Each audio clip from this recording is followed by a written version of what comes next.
বাদশাহ, যদি অনুমতি দেন আমি আপনার প্রশ্নের জবাব দিব। বাদশাহ হারুন রশিদ তিনি একদিন রাস্তার রাজপ্রাসাদে অনেক বড় বড় আলেমরে দাওয়াত দিলেন। উলামায়ে কেরামের কাফেলা চলে আসলেন হারুন রশিদের রাজপ্রাসাদে, সুন্দর মেহমানের আপ্যায়নের ব্যবস্থা করলেন। উলামায়ে কেরাম আপ্যায়িত হলেন, সব খাইয়ে লইয়া রাজপ্রাসাদে বসছেন। বাদশাহ হারুন রশিদ শুধু রাষ্ট্রের নেতা না, আল্লাহর প্রিয় একজন বুজুর্গ বান্দা। তো আলেম বুঝি গায়ে, এই হুজুরেরা কেমন খাইলেন? আলহামদুলিল্লাহ। মেহমানদারি ঠিকঠাক হয়েছে? বলে আলহামদুলিল্লাহ। তো আপনাদের ডাকছি, জিগাইবেন না কেন ডাকছি? জি বাদশাহ মহারাজ, কেন ডাকছেন? কয় বেশি আমার একটা জিনিস জানার জন্য ডাকছি। কি?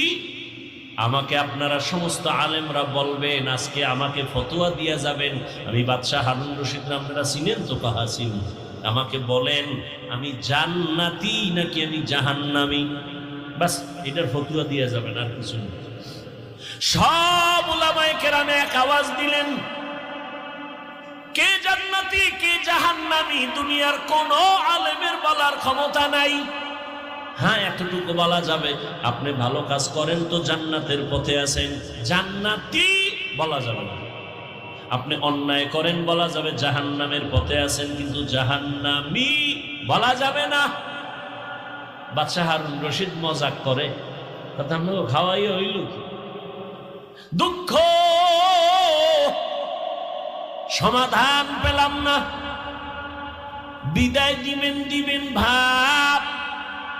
ঠিক এমন সময় উলামায়ে কেরামের মজলিসে একেবারে পেছন থেকে 9 বছরের একটা বালক দাঁড়ায় গেল। বালক দাঁড়ায় বলে, বাদশাহ বেয়াদবি যদি ক্ষমা করে দেন আপনার প্রশ্নের জবাবটা আমি দিব। 9 বছরের বালক দাঁড়ায় বলে, বাদশাহ যদি অনুমতি দেন আমি আপনার প্রশ্নের জবাব দিব। বাদশাহ হারুন রশিদ খুশি হয়ে কয়, দেও। দেও কইলইব না, সিস্টেম অনুযায়ী সামনে নিয়ে আসেন। উজিরে আজম তাড়াতাড়ি বাচ্চাটাকে সামনে আনো। 9 বছরের বালক দাঁড়ায় কয়, বাদশাহ প্রশ্নটা আবার করেন।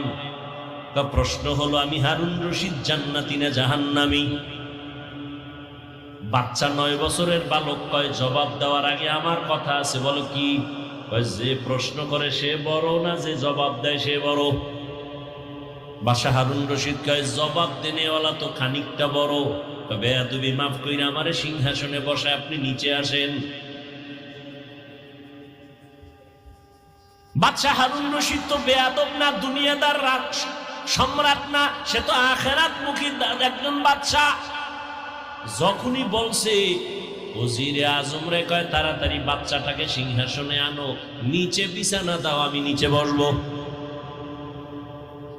9 বছরের বালকের সিংহাসনে বসাইয়া বাদশাহ হারুন রশিদ নিচে গিয়া বসলেন। এবার বাচ্চা 9 বছরের বালক সিংহাসনে বইয়াই ডাক দিয়ে কয়, রে বাদশাহ বেয়াদবি মাফ করবেন। প্রথম আমি আপনাকে বলবো, কোরআনের ইলম থাকলে তো সম্মান এমনই হয়। বুঝেননি কিছু? 9 বছরের বালক প্রথমে